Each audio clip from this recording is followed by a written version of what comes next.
Solazyme for Intruders TV. I'm with Jonathan Wolfson, CEO of Solazyme. Can you tell us briefly what is Solazyme about?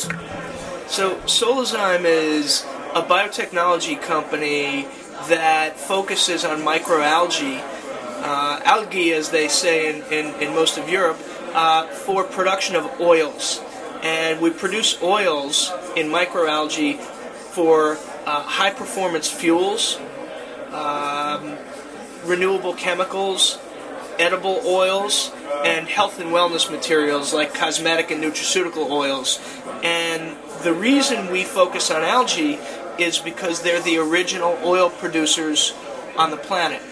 So most people who drive, when they fill up their tank in their car, whether it's gasoline or diesel fuel, that gasoline or diesel fuel originated with a barrel of oil that very likely originated 100 million years ago with a microalgae bloom. Most people mistakenly think it was dinosaurs, but in reality it's algae, heat and pressure and time.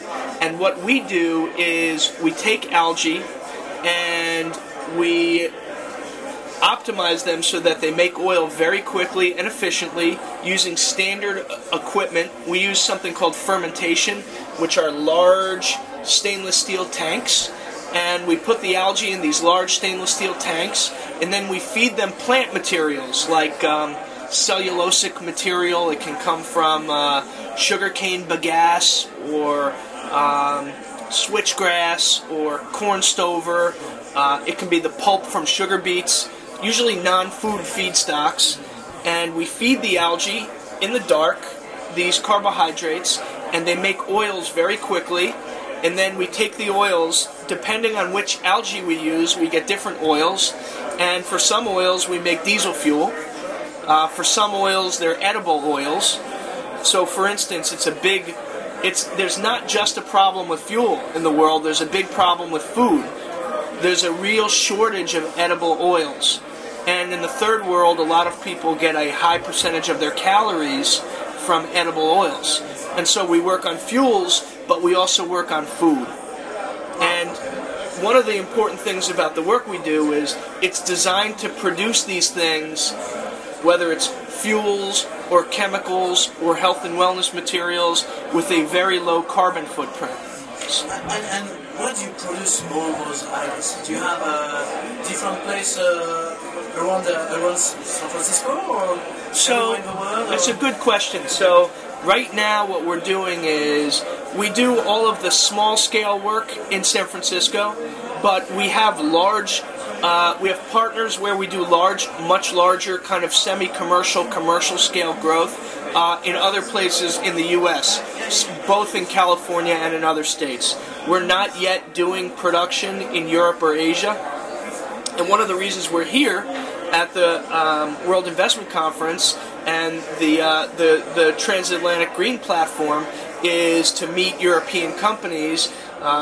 Europe is, in a lot of ways, much more advanced than the United States with respect to clean technologies, carbon reduction, and so we think it's important to start to work with European companies, and we're interested in starting to produce oils in Europe.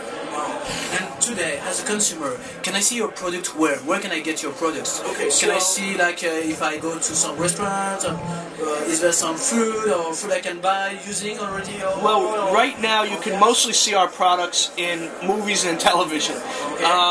We've been driving a lot of vehicles on our fuels right now. We've been driving Mercedes and Ford and Jeep.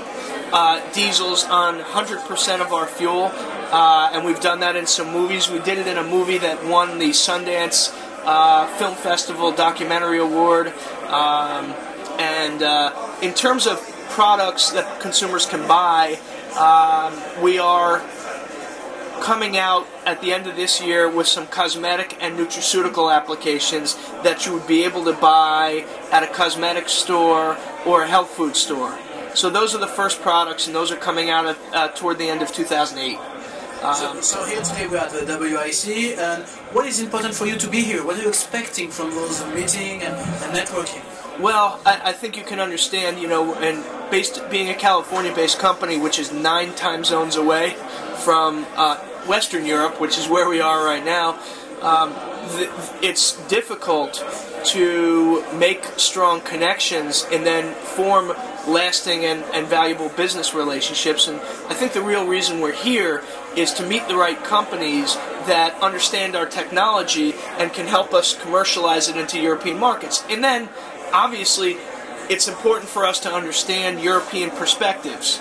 You know, when you spend so much time in one country, you have a tendency to focus more on that one country. You know, the United States is a big country, and Europe and Asia, these are very big markets, and they're important markets, and we need to go listen to what the people in these markets have to tell us so that we can modify our materials and we can make sure that we know how the best way to commercialize in those markets is. So today we are almost at the end of the first day. Have you done already some key contacts? Have you done already some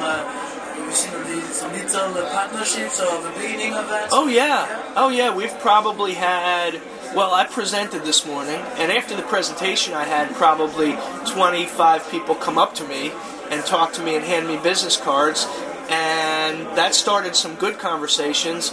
And the World Investment Conference itself has a partnering program in which I probably had another 5 meetings, and those were good also because we requested a number of those companies. We already knew that we were interested in talking to them, and the folks here were excellent at making sure that we were able to spend time with them. And so I've probably met over 30 people today who are nominally interested in our technology, and you know, even if only 1 or 2 or 3 of them ends up being a good contact, it's great. Yeah, and tell us, what is your objectives for this year? What are you expecting from this year, and what do you want to achieve? So we're looking to commercialize edible oils, and we're looking to get as close as possible to the same economics as petroleum-based.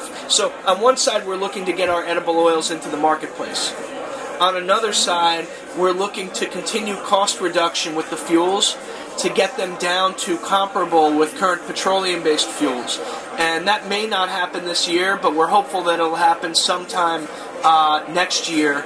And what happens after you get the fuels economically competitive is you build commercial plants. So right now we're already working on some collaborations to build commercial facilities, and that's what I would look toward doing by the end of this year, is getting a few of those commercialization relationships finalized. Jonathan, thank you for all those details, and thank you for having told us a lot about this very new oil, and good luck for the rest of the day. Thierry, I really appreciate it. Thank you.